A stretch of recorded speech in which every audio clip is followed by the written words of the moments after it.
नमस्कार, मी सुशील कुलकर्णी. आपण पाहता अनालायझर. या व्हिडिओच्या निमित्ताने मला रवींद्र वायकरांची चिंता वाटू लागली आहे. रवींद्र वायकरांचा घोसाळकर नको व्हायला एवढीच अपेक्षा माझ्या मनामध्ये आहे. आता घोसाळकरांनी जे काही गमावलंय ते फार भयंकर आहे आणि ते कसं गमावलंय, कशा पायी गमावलंय हे सगळ्या जगाला ठाऊक झालेलं आहे.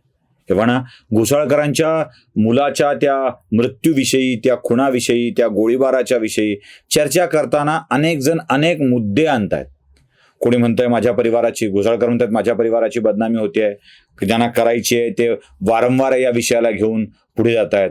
मला भीती वाटते ते रवींद्र वायकरांची अवस्था अशीच होणार आहे का, हा प्रश्न माझ्या मनामध्ये येतोय. आम्हाला सूत्रांच्याकडून नाही पण खात्रीलायक व्यक्तींच्याकडून जी माहिती मिळाली आहे ती मागच्या काही दिवसामध्ये वायकरांचा संपर्क एकनाथ शिंदेंशी वाढलेला आहे.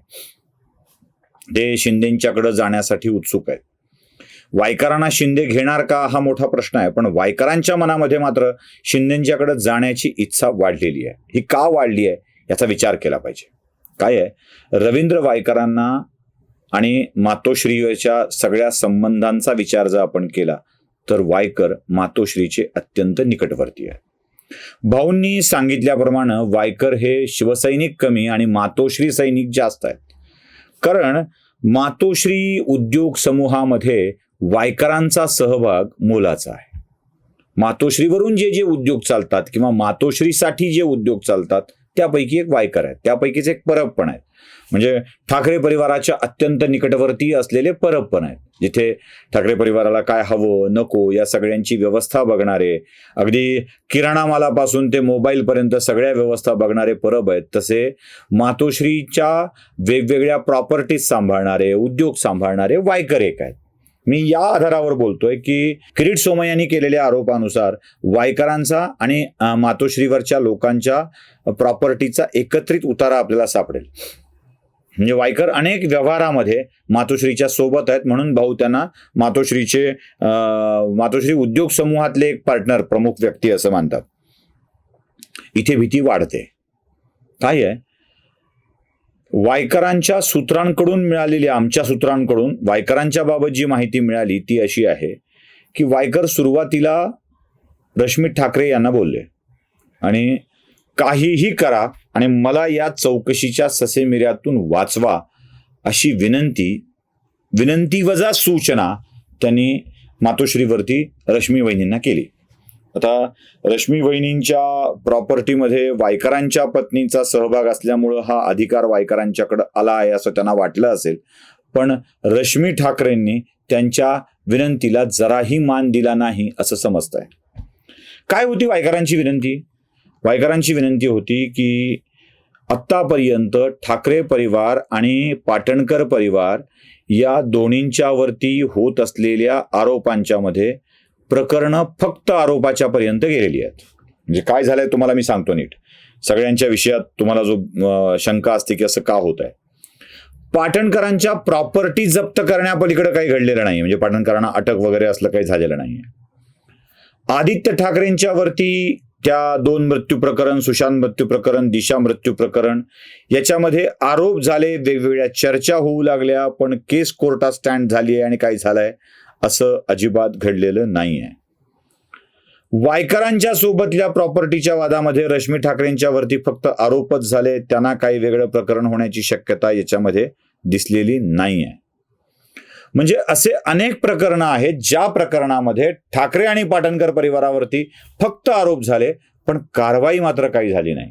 त्यामुळे वायकरांच्या मनात असा विचार आला की ठाकरे पाटणकर परिवाराचं रक्षण ठाकरे स्वतः करतायत आणि इतरांचं मात्र रक्षण ते करत नाहीत.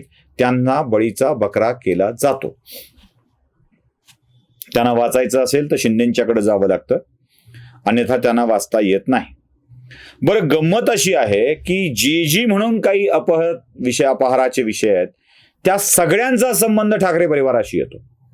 म्हणजे अगदी त्या यामिनी जाधव आणि यशवंत जाधव या दोघांच्या अपहाराच्या चौकशीच्या विषयामध्ये, यशवंत जाधवांचं प्रकरण जास्त आहे ते, या विषयामध्ये त्यात एक डायरी सापडली होती, मातोश्रीला काही रक्कम, घड्याळ, एवढ्याचं घड्याळ वगैरे असं काही नोंदी सापडल्या होत्या. ज्या म्हणून अपहाराचा विषय येतो तो प्रत्येक मातोश्रीशी कनेक्टेड असतो. त्यात जाधवांना सूट मिळाली नाही. जाधवांना शेवटी आपला मार्ग वेगळा निवडावा लागला. काम केलं मातोश्रीसाठी, बदनाम झाले जाधव.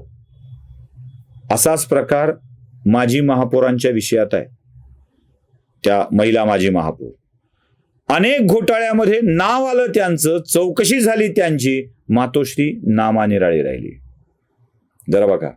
आणि असे आरोप अनेकांनी केलेले आहेत. केसरकरांनी तर आपण थेट रक्कम दिली आणि उरलेली रक्कम पोहोचवता येत नाही असा आरोप करून दीपक केसरकरांनी खोके मातोश्रीला दिले नाहीत म्हणून मला मंत्रिपद मिळालं नाही असा थेट आरोप केलेला होता. नारायण राणेंनी वेगळं काय सांगितलं? नारायण राणेंनी तर आपण मातोश्रीवर पैसे कसे पोचवत होतो याचे अनेक सुरस किस्से सांगितलेले आहेत. जरा गणेश नाईकांच्याकडे आपण जाऊया. गणेश नाईकांना जर विचारलं की एका मुंबईतल्या हॉस्पिटलचं बजेट वाढवण्यासाठी तुमच्यावर दबाव आला, का आला होता, कोण आणला होता?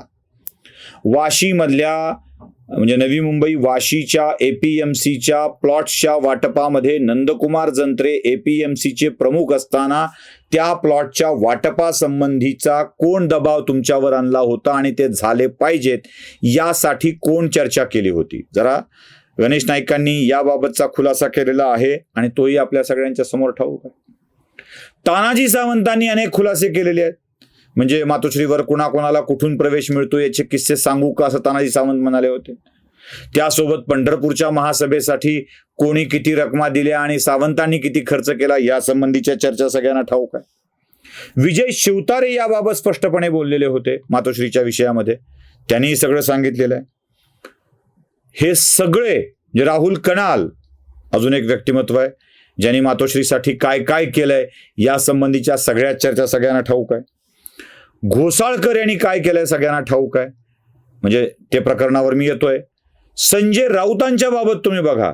संजय राऊतांना जेलमध्ये जावं लागलंय, त्यांना सुटका मिळालेली नाहीये. संजय राऊतांचे निकटवर्तीय सुजित पाटकर जेलमध्ये आहेत, त्यांना सुटका मिळालेली नाहीये. प्रवीण राऊतांना जेलमध्ये जावं लागलंय, राऊतांचे निकटवर्तीय, ते आपल्या प्रॉब्लेममध्ये आहेत. संजय राऊत आपल्या मुलींच्यापर्यंत प्रकरण पोहोचू नये याची काळजी घेत आहेत आणि त्यांना वाचवण्याचा प्रयत्न उद्धव ठाकरे करणार आहेत का हा प्रश्न संजय राऊतांच्या मनामध्ये आहे. मग घोसाळकरांच्या बाबत सुद्धा असंच घडलेलं आहे.